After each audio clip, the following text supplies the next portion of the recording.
कार्यक्रम के इस भाग के प्रायोजक हैं कृषि एवं किसान कल्याण मंत्रालय, भारत सरकार। हर जोखिम से निकल कर फसल आए, सुरक्षित हो जाए। फसल बीमा से हर किसान अब आत्मनिर्भर हो जाए। संकट के समय प्रधानमंत्री फसल बीमा योजना किसानों के लिए वरदान है। अब सूखा पड़े या बाढ़ आ जाए कोई डर नहीं, अब ओले पड़े या कीट पतंगे फसल खा जाए कोई फिक्र नहीं, क्योंकि हमने लिया है प्रधानमंत्री फसल बीमा। बुआई से फसल कटाई तक हर जोखिम का दावा, न्यूनतम प्रीमियम पर अधिकतम भुगतान का वादा। योजना से हर साल जुड़ रहे हैं 5 करोड़ से ज्यादा किसान। अब आपकी है बारी। नजदीकी कृषि कार्यालय, सहकारी समिति, बैंक शाखा, अधिकृत बीमा कंपनी या जन सेवा केंद्र में स्वेच्छा से करा सकते हैं पंजीकरण। फसल बीमा पोर्टल या फसल बीमा ऐप द्वारा भी कराया जा सकता है पंजीकरण। प्रधानमंत्री फसल बीमा योजना, आपकी फसलों का संपूर्ण सुरक्षा कवच। कृषि एवं किसान कल्याण मंत्रालय, भारत सरकार। अनिल भाई राम राम। पुरुषोत्तम भाई, आपने भी और कार्यक्रम सुननी है सारे बण भाइयों ने अपनी दुनुआ की राम राम। तो अनिल भाई ठीक ठाक हैं? बस ठीक ठाक के। हाँ, बस सर्दी घनी हो रही, ज्यादा तो घना हो रहा है देखो, और बुढ़ापे में ज्यादा लगा घना। तो बचाव तो करना पड़ेगा। बचाव तो देखो करना पड़ेगा, जो हम खान पान का अपना ठीक ढंग से रखेंगे। बिल्कुल बिल्कुल। हैं, और अपनी जो दिनचर्या है उसने ठीक रखेंगे, और वो दिनचर्या अपनी फसलों वास्ता भी, पशुओं वास्ता भी, सब्जियों वास्ता भी और अपने वास्ता भी। तो क्योंकि पुरुषोत्तम भाई इन दिनों में जो है ना, जो मक्की की रोटी और सरसों का साग है, हाँ बिल्कुल बड़ा कसूता लगा। कसूता नहीं, जमकती। मैं बोल रहा था, मेरे तो पहले आपके मुंह में पानी आया। बिल्कुल आया ना। बिल्कुल। तो फिर आप भी कई दिन जान लाग रहे थे किते। मैं एक डॉक्टर के पास गया था। अच्छा, कौन से? डॉक्टर माह सिंह। अच्छा, डॉक्टर माह सिंह जी। तो मैंने पूछा भी हम मक्की की रोटियां तो खा रहे हैं, पर इवे आगे अब कह रहे थे कि बसंतकालीन मक्की हुआ। हाँ। तो उसकी बिजाई किस तरह करनी, क्या सावधानियां रखनी। अच्छा, मतलब आपने बातचीत करी डॉक्टर साहब से? तो मैंने उनसे बातचीत करी। तो की बातचीत करी? लो तो भाई भी सुन रहे हैं। डॉक्टर साहब ने काफी जानकारी दी उसके बारे में। आज हम जानकारी ले रहे हैं डॉक्टर माह सिंह से कि जो बसंतकालीन मक्की है उसमें किस तरह से हमने बिजाई करनी है, कौन कौन से कीट उसमें लगते हैं, और कीटों से बचाव करके मक्की की बिजाई करेंगे तो बहुत बढ़िया हमारी फसल होगी। तो डॉक्टर साहब, किस तरह से मक्की की बिजाई हमने करनी है इस वक्त? धन्यवाद जी पुरुषोत्तम जी। सबसे पहला पॉइंट है बसंतकालीन मक्का में कि किसान भाइयों को ध्यान में रखना है कि फरवरी के पहले पखवाड़े में बसंतकालीन मक्का की बिजाई पूरी कर लें जी। क्योंकि जैसे ही 15 फरवरी के बाद किसान भाई लेट बिजाई करते हैं, कई किसान भाई मार्च में बिजाई करते हैं जी। इसमें एक कीड़ा है प्रो मक्खी जी, तना मक्खी जिसको बोलते हैं, उसका प्रकोप बढ़ता है 15 फरवरी के बाद। 15 फरवरी के यानी कि जैसे जैसे देर करेंगे उतना ही प्रकोप बढ़ता रहेगा। एक कंडीशन ऐसी भी आती है जिसमें 50 से 60% तक भी नुकसान उस कीड़े की वजह से होता है जी। क्योंकि जैसे ही अंकुरित होता है पौधा, 7 दिन से लेके 24 दिन तक या 21 दिन तक इस कीट का प्रकोप अधिक रहता है, ज्यादा प्रकोप रहता है तो उस स्थिति में कीड़ा है जो इसकी मैगेट जिसको बोलते हैं, तने में छेद करती है, तने में भेद करती है और पूरा पौधा नष्ट होके मर जाता है जी। तो इसकी सावधानी किसान भाइयों ने बरतनी है जी। उसके साथ साथ किसान भाई बीज का उपचार भी कर सकते हैं। इमिडाक्लोप्रिड दवाई है जी, 7 मिलीलीटर प्रति किलो बीज के हिसाब से इमिडाक्लोप्रिड से बीज उपचार करके ध्यान रख सकते हैं, जिससे कि प्रो मक्खी का प्रकोप कम रहे। तो प्रो मक्खी जैसे आप कह रहे, इसका तो बीज उपचार हो गया, और यदि ये मक्खी लग जाए डॉक्टर साहब, इसका प्रकोप आ ही जाए, तो फिर उसका उपचार कैसे करेंगे? इसमें आने के बाद जो जिन पौधों में प्रो मक्खी का प्रकोप है जी, शुरू में देखते रहे जी, तो उनको उखाड़ के मिट्टी में दबा दें। अच्छा जी, ये सबसे अच्छा तरीका है इसका। हाँ जी। परंतु जैसे ही तापमान बढ़ेगा मार्च के महीने में अप्रैल के महीने में जी एक नया कीड़ा आया है जिसको फाल आर्मीवोरम या फा के नाम से बोलते हैं। हाँ सबसे पहले 2018 में कर्नाटका में उसको नोटिस किया गया था मक्की में जी। तो 2 साल के बाद 2019 में और 20 में हरियाणा में, पंजाब में इस कीड़े का प्रकोप काफी देखने को मिला है जी मूल रूप से ये कीड़ा अमेरिका का कीड़ा है जी। इस कीड़े का मक्का की फसल में, खरीफ में भी, बसंतकालीन में भी, सभी मक्का में काफी प्रकोप है जी। सबसे पहले इसको पहचानने के लिए किसान भाइयों ने देखना है कि बिजाई के तुरंत बाद खेत के सप्ताह के अंतर पर खेत में जाके मॉनिटरिंग करें जी। अगर पत्ते पे कीड़े के खाए हुए सफेद सफेद निशान, कागजी निशान, जैसे कागज सफेद होता है ऐसे निशान मिले तो किसान भाइयों ने देखना है कि इसका मतलब कीट का प्रकोप उस खेत में है, शुरू हो गया। तो इसकी पहचान है ये फा कीट की? फा की पहचान है। अगर सुंडी दिखाई दे, सुंडी की पहचान करने के लिए उसका जो सिर है कीड़े का, सुंडी का सिर है जी जी, उस पे अंग्रेजी का अक्षर है वाई, हाँ, वो उल्टे आकार का दिखाई देगा सिर पे। अच्छा अच्छा। दूसरी सुंडी की पहचान है कि उस पे 3 धारियां मिलेंगी, एक बीच में धारी जी और 2 धारियां बराबर में मिलेंगी साइड में जी। और जो पीछे है उधर वाला पीठ है उसका हिस्सा है उस पे 4 निशान, 4 धब्बे काले मिलेंगे जो मिलके एक वर्गाकार बनाते हैं जी। तो ये उसकी सुंडी की पहचान होगी। तो सुंडी और फा कीड़े की दोनों की पहचान किसान भाइयों को होगी। हाँ। फिर उसका उपचार डॉक्टर साहब कैसे करेंगे? उपचार के लिए किसान भाइयों ने देखना है, जैसा कि मैंने बताया कि मॉनिटरिंग करनी है किसान भाइयों ने जी, लगातार अपने खेत में जांच रखनी। 1 सप्ताह में 1 बार जाके जरूर जांच कर लें जी। अगर उसका नुकसान 10% पौधों से कम है जी, सबसे पहले नीम की दवाई का स्प्रे करें, नीम का तेल जिसको बोलते हैं रोजेडिरेक्टिन जी 1500 ppm में आता है जी। तो उसका 5 मिलीलीटर प्रति लीटर पानी के हिसाब से स्प्रे करें जी। दूसरी है बैक्टीरिया की फॉर्मुलेशन भी है, डाइपल के नाम से आती है, उसका 2 से 3 मिलीलीटर प्रति लीटर पानी के हिसाब से स्प्रे करें जी। अगर कीड़े की अवस्था बड़ी हो जाती है, 10% से ज्यादा उसका प्रकोप है तो उस अवस्था में कीटनाशक दवाइयों का प्रयोग करना चाहिए जी। सबसे पहली दवाई है क्लोरेंट्रेनिलीप्रोल जी, कोराजन के नाम से आती है। ये कितनी लेनी जी? 80 मिलीलीटर प्रति एकड़ के हिसाब से या 0.4 मिलीलीटर प्रति लीटर पानी के हिसाब से इतनी दवा लेनी है। इतनी दवा लेनी तो उसका घोल कैसे बनाना? उसका घोल किसान भाइयों को बाल्टी में बनाना पड़ेगा, जैसे 200 से 250 लीटर प्रति एकड़ के हिसाब से पानी की रिकमेंडेशन है जी। तो उसमें एक बाल्टी में जैसे 12 टंकी लगेंगी, 12 डिब्बे डाल लें और 1 एकड़ की 80 ml दवाई डाल लें जी।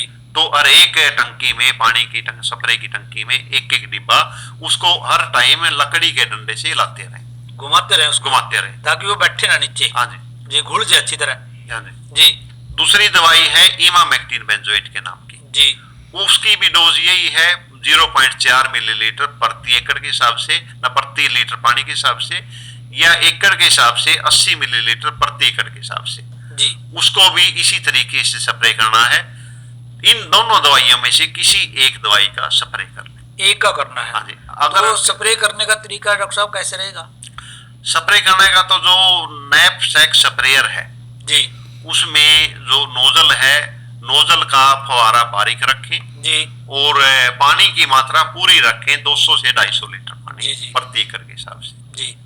तो अगर दोनों दवाइयों में से किसी जो कारगर दवाइयां हैं किसी एक का स्प्रे करेंगे तो उसका कंट्रोल काफी हद तक मिल सकता है जी। अगर किसान भाई स्प्रे नहीं करेंगे और कीड़ा खेत में आया है फिर नुकसान होने का अंदेशा बना रहेगा। और यदि समय पे छिड़काव कर देंगे तो हमारी मक्की की फसल जो है बढ़िया रहेगी। हाँ, मक्की की फसल अब बहुत बढ़िया रहेगी। इसके साथ साथ एक कीट आता है भुट्टे पर भी जी जिसको अमेरिकन सुंडी बोलते हैं या हेलिकोवर्पा बोलते हैं। अगर वो भी आया है इन दवाइयों के साथ साथ इन दवाइयों के स्प्रे से उसका भी कंट्रोल अपने आप ही हो जाता है। तो डॉक्टर साहब आपका बहुत बहुत धन्यवाद। तो पुरुषोत्तम भाई जी आपने जो डॉक्टर साहब के साथ जानकारी साझा करी ना जी बहुत बढ़िया जानकारी। और जो भाई मक्का की फसल लेना चाह रहे हैं और मक्का जो है इस समय लगाना चाह रहे हैं जी, बसंतकालीन मक्का, तो वो भाई जो है इन बातों का थोड़ा ध्यान रखें, अपने जो बीज का उपचार जरूर कर लें, और डॉक्टर साहब ने जो दवाई बताई उस दवाई का जो है स्प्रे जो है वो जरूर कर लें समय पर। और अनिल भाई, जैसे आप कह रहे थे भी सब चीज का हमने ध्यान रखना जी, और जो कृषि है ना, कृषि खेती, हाँ, खेती की तो अपन बात करी है, हाँ बिल्कुल, तो उसमें अनेक प्रणालियां चल रही। अच्छा, और उसमें एक, वैसे तो बहुत सी प्रणालियां जिनकी हम चर्चा बार बार करते रहे समय समय पर, रोज करते रहे जी। एक है एकीकृत कृषि प्रणाली। तो यह जो प्रणाली अपनाने से भी किसान भाइयों को काफी लाभ हुआ है। अच्छा, यह इस तरह की प्रणाली है अनिल भाई कि सभी प्रकार की खेतियां, जैसे मिश्रित खेती हो ना, हाँ, इस तरह की खेतियां हम कर सका उसमें। अच्छा, और सभी प्रकार के जो लोग हैं उनमें भी जोड़ सका उसमें। और एकीकृत की जो प्रणाली है ना, उसमें गतिविधि है, अंतर्निर्भर है, अंतर संबंधी है और आपस में जुड़ाव उत्पादन प्रणाली है। ये सारे से मिलकर बनाया एकीकृत कृषि प्रणाली। तो इसके कई घटक हैं और उससे लाभ भी हुआ है किसान भाइयों को।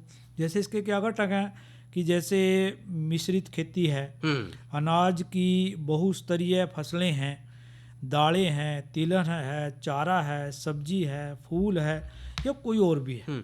पुरुषोत्तम भाई, इसमें तो ऐसा हो गया कि भाई जैसे किसानों की जो आय है वो दुगना करने के लिए काफी कारगर सिद्ध होगा। बिल्कुल अनिल भाई, बिल्कुल सही कहा आपने, और इसी वास्ते अपन प्रयास कर रहे हैं। बिल्कुल। और एक और है, मैं कई दिनों पहले जो है एक किसी किसान के यहाँ गया था, उसने जो मछली पालन का जो व्यवसाय कर रखा है जी, उसने उस तालाब के ऊपर जो है धनिया भी लगा रखा था जी, और बत्तख भी पाल रखी थी बिल्कुल, और वो मछली पालन भी कर रहा था। और इसके साथ साथ उसने उसकी मेंढ के ऊपर जो है तालाब का जो किनारा था जी, उसके ऊपर फलदार पेड़ भी लगा रखे थे। तो अब ये देख लो आप, वो किसान जो है मछली भी पाल रहा है जी, बत्तख भी पाल रहा है, और उसने धनिया भी लगा रखा है, सब्जी भी लगा रखी है, और जो है उसमें उसने जो है फलदार वृक्ष भी लगा रखा है।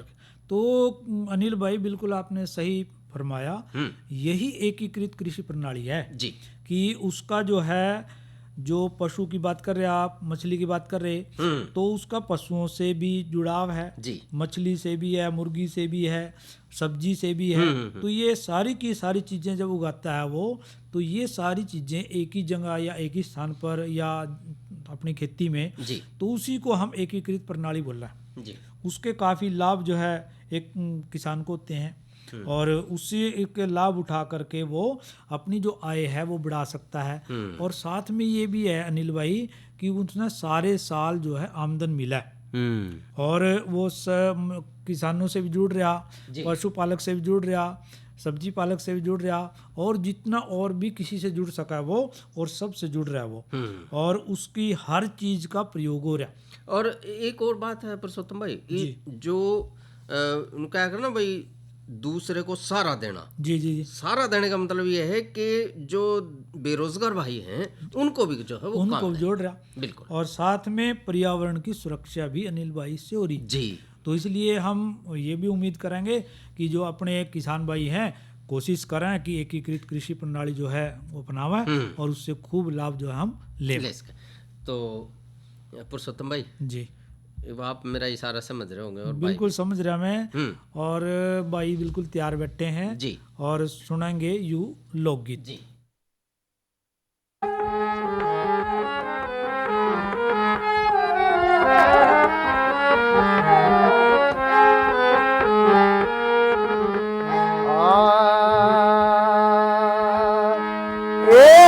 भूखे मरते भगत ऐस करते ठग चोर जवारी क्यों मेरा, ए भगवान तना न्याकारी कहती दुनिया सारी क्यों मेरा।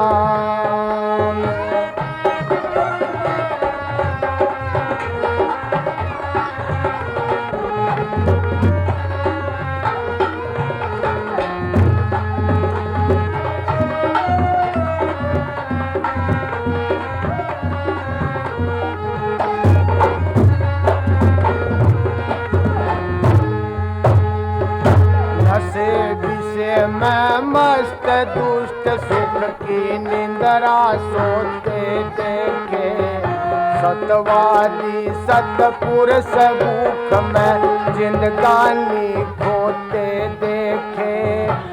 मैं भी ये पढ़े लिखे सिर पे बोझा ढोते देखे, अनपढ़ मूड गवार कति कुर्सी नसीन होते देखे। कुंवर जामे भी से कन कर से चातर नारी क्यों हो मेरे राम।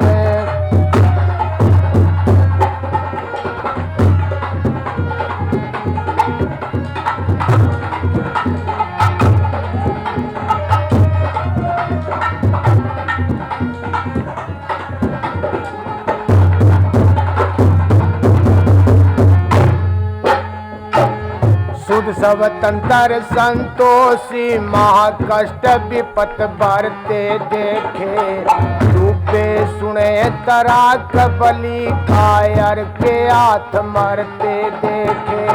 तुझे गुंडे बेईमाना ते बड़े बड़े डरते देखे, शील संत और साधारण का सबे मखौल करते देखे।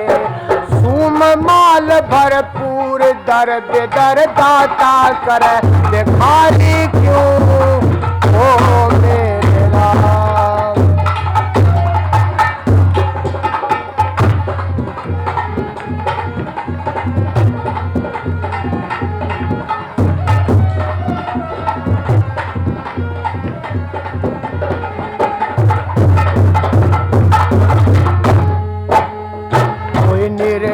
गुणवान तन कोई साहूकार कोई नंग करया, कोई खावे कोई खड़ा लखावे, सर्व सुखी कोई तंग करया। ना कोई दोस्त ना कोई दुश्मन, फिर ऐसा क्यों ढंग करया। कोई रोवे कोई सुखते सोवे, कहीं सोग कहीं रंग करया। कोई निर्बल कोई बलि बना दिया, कोई हल्का कोई भारी क्यों हो मेरे राम।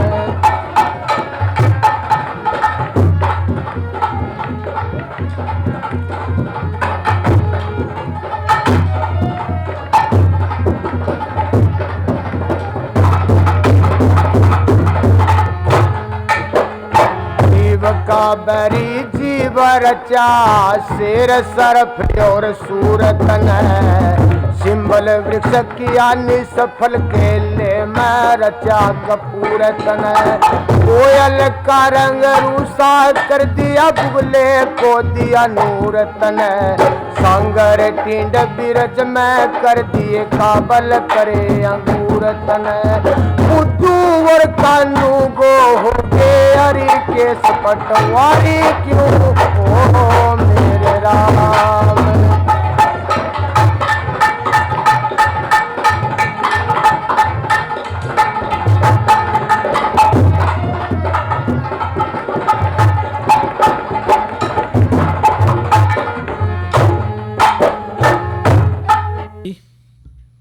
ये तो सुने भाई ये ना लोकगीत ज्ञानी राम का गाया हुआ।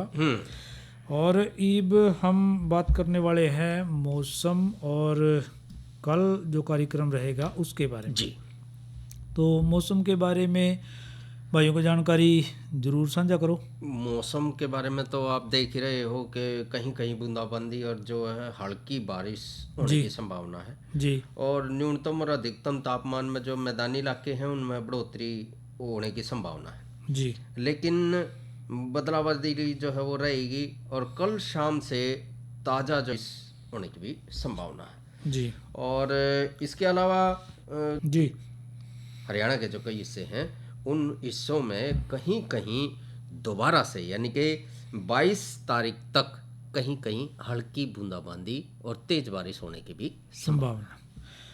तो अनिल भाई एक साथ में बात कर ले हैं कि कल के प्रोग्राम के बारे में। कल हम किसान वाणी कार्यक्रम में जो चर्चा करेंगे, पहली चर्चा रहेगी पतझड़ वाले पौधों के बाग लगाने में सावधानियां जी। और एक चर्चा का विषय रहेगा नई फसल नई उमंग के तहत लोबिया की काश्त। अच्छा, इस बारे में। और साथ में एक और हम अब चर्चा करने वाले हैं। कौन सी वाला? जो हमारी सब्जी उत्पादन होता है ना, सब्जी उत्पादन कई प्रकार से करा हम। अच्छा, तो उसमें पॉलीटनल विधि है एक। अच्छा, उसका महत्व यानी कि मैं सारे समझ गया। आप जो है ना बात कर रहे हो वो खेत के अंदर जो है ना वो दौड़ी दौड़ी झोंपड़ी। हाँ बिल्कुल बिल्कुल बिल्कुल उसके बारे में बात उसके बारे में झोंपड़ी का। अच्छा, तो इससे ये ऐसी विधि है अनिल भाई कि हम सारे साल जो है सब्जियां ले सके इसमें। अच्छा, तो इसमें कौन कौन सी सामग्री बताओ आप भी, किस तरह से आप ढांचा तैयार करो, यो छोटे से छोटा कहाँ से शुरू करो, बड़े से बड़ा कैसे? पुरुषोत्तम भाई जी, सबसे बड़ी बात तो यह है कि इसका हमने जो है ना कोई अच्छा जी आधुनिक जो कि इस समय जो काम कर रहा है जी, उससे एक बार सलाह जरूर ले लेनी चाहिए, ट्रेनिंग जैसी ट्रेनिंग ले लेनी चाहिए। और जो ये काम करें जी उनसे भी एक बार जो है विचार विमर्श या सलाह मशवरा कर लेना चाहिए जी। और वैसे तो बताया करे कि भाई जो इसका आधार है ना, तले वाला हिस्सा है जी जी, वो 3 से 5 मिलीमीटर मोटाई का जो लोहे का तार है और बांस की डंडियां जो है वो ले लें जी। और ढकने के लिए जो है वो 100 गेज मोटाई की अर्ध पारदर्शी पॉलिथीन की शीट। हाँ, पॉलिथीन की शीट लेनी है, मतलब 100 गेज वाली कह रहे हैं। 100 गेज वाली इतनी मोटाई होनी चाहिए उसकी। और थोड़ी सी पारदर्शी भी होनी चाहिए, अर्ध पारदर्शी यानी आधी पारदर्शी।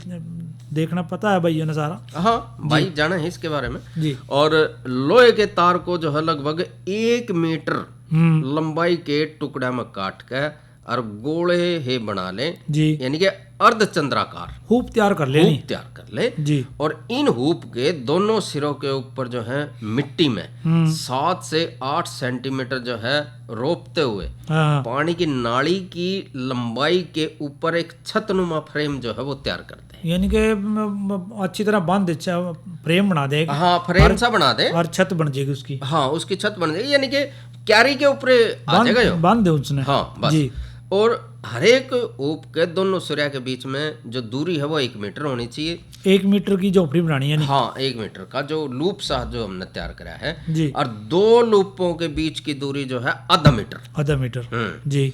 और रोपे हुए हूप को जो है ना धरती से उसकी ऊंचाई जो है 0 यानी कि आधा मीटर रखनी, आधा मीटर। तो इस तरह का एक ढांचा तैयार करना भाई। वो निका है अगर भाई जैसे बर्तन के ऊपर हम जो है ऊपर कटोरी धर दें जी जी, वो कटोरी सी जो है, कटोरी का तो वैसे नाम लिया है हमने भाई, समझ गए होंगे कि भाई ये जो है ना जो हम बिजाई कर रहे हैं उनके ऊपर और ढांचा फिर उसको फिर ढकें किस तरह से? कह रहे आप कटोरी बना रहे हैं। हाँ, तो किससे ढकें उन्ना? उसको जो है ना जब हम बात कर रहे थे जो 100 गेज की मोटाई वाली जो पॉलिथीन शीट वाली, अच्छा, उससे ढक देना। उससे ढक के और दोनों सिरा के ऊपर जो है ना मिट्टी से दाब दें, अच्छी तरह बांध दे उसने, ताकि वो हिले जुले ना। और एक काम और करना चाहिए पुरुषोत्तम भाई हमने जी जी, ताकि वो जो शीट उड़े नहीं, उसके ऊपर जो है ना कुछ मोटी सी जो भारी सी चीज जो है, या तो कोई डंडा हो जी, या फिर लोहे की मोटी जो आपने देखा होगा कि मोटा सरिया हो वो भाई हवा तो चलेगी। हाँ जी, अंधी हवा चल जा। हाँ जी। और अंदर की जो ठंडी हवा है ना वो नहीं है, अंदर जो है वो न जावा, बाहर की ठंडी हवा वो अंदर नहीं जानी चाहिए। जी, जैसे जिस तरह सर्दी आजकल। हाँ, यानी कि वातावरण गर्म रखना चाहिए अंदर से, आप तापमान सही बचे। तो फिर इसकी बुआई किस तरह करेंगे इसमें जो है बुआई जो है ना बीज और पौधों की बुआई रुपाई जो है वो जब हमने पॉलीटनल तैयार कर ली ना जी, उसके अंदर जी जी हमने पानी की नाली यानी कि 1 फुट चौड़ी जी और 1 फुट गहरी जी, उसमें जो है नाली के दोनों सिरों की जो लंबाई जो है समानांतर होनी चाहिए, एक जैसी। अच्छा, ठीक। और उसमें पौधे से पौधे की दूरी जो है 60 सेंटीमीटर जी। और जो हम बेल वाली सब्जियां अगर लेना चाह रहे हैं, क्यारी बना रहे हैं, तो उसकी हमने चौड़ाई रखनी है 2 मीटर। इसमें हम जो है इस टनल में घी और लौकी ले सके जी। अरे इसका प्रयोग ज्यादातर किस मौसम में करना, जैसे आप सर्दी की बात करें? हाँ बिल्कुल। वैसे तो इसका जो समय है जी, जो कृषि वैज्ञानिक बताए हैं बिचाड़े का दिसंबर जी, और बिचाले की जनवरी, यानी कि आजकल का जो टाइम है, आजकल का जो समय है, बोल सही है, बिल्कुल बिल्कुल सही चल रहा है। दिसंबर जनवरी, बिल्कुल बिल्कुल जी। और खाद तो आप जानो हो कि भाई जो हमने खाद देनी है वो धरती की, अगर हम खेत की मिट्टी की जांच करवा गए, हाँ। जब खेत में अगर हम दे तो बहुत बढ़िया, बहुत बढ़िया। तो खाद पानी, उसको जमीन को तैयार करना, ये सारी बातें, सिंचाई करना हल्की, तो ये तो सारी बातें किसानों के साथ हम बार बार करा है। और इसमें ये तुड़ाई जो है ना, तुड़ाई किस वक्त हो जाएगी फिर जो ये बोएंगे अपा? तुड़ाई तो इसकी मार्च में ले लो आप, मार्च में शुरू हो जाएगी। बिल्कुल। तो इससे तो काफी फायदे हैं पॉलीटनल का प्रयोग करने से भाइयों को। तो और एक और बात है, कीट जो कीड़े हैं उन पे भी नियंत्रण होगा जी, रसायनों के छिड़काव से बचेंगे हम, तो किसानों को काफी फायदा है इससे। बिल्कुल। तो अनिल भाई देखो समय हो गया कार्यक्रम का, बिल्कुल लेवा भाइयों से इजाजत। अच्छा भाइयों, राम राम। कार्यक्रम के प्रायोजक थे कृषि एवं किसान कल्याण मंत्रालय, भारत सरकार। अरे अरे अरे क्या कर रहा है? इधर इधर इधर, हम बोल रहे हैं तेरे बीजू का। पुतला बोल रहा है? हाँ, पक्षियों से तो हम खेत को बचा लेते हैं, पर इन घातक रसायनों से कैसे बचाएं? मतलब? देख बेटा, तू जो ये अंधाधुंध रसायन मिलाता है ना, मिट्टी की सेहत बिगड़ने लगी है। और जब माटी ही कमजोर पड़ जाएगी तो उपज कैसे सेहतमंद होगी? अरे पहले ऐसा नहीं था, पूछना अपने बड़े बुजुर्गों से, कैसे फसल लहलहाती थी, शुद्धता झलकती थी। हाँ, माटी भी तंदुरुस्त और लोग भी। अरे पहली वाली बात कहाँ? पर अब तो सब यही डाले हैं। सब नहीं, आज भी लाखों जागरूक किसान परंपरागत विधि से फसल उगा रहे हैं। खर्चा कम और उपज की कीमत भी बेहतर पा रहे हैं। सच है? रे बेटे, एक्सपीरियंस से बता रहे हैं, धूप में बाल सफेद नहीं किए हैं। हाँ। ठीक है भाई, मैं भी आज से जैविक खेती शुरू करूंगा। माटी से प्रेम की परंपरा है, परंपरागत खेती।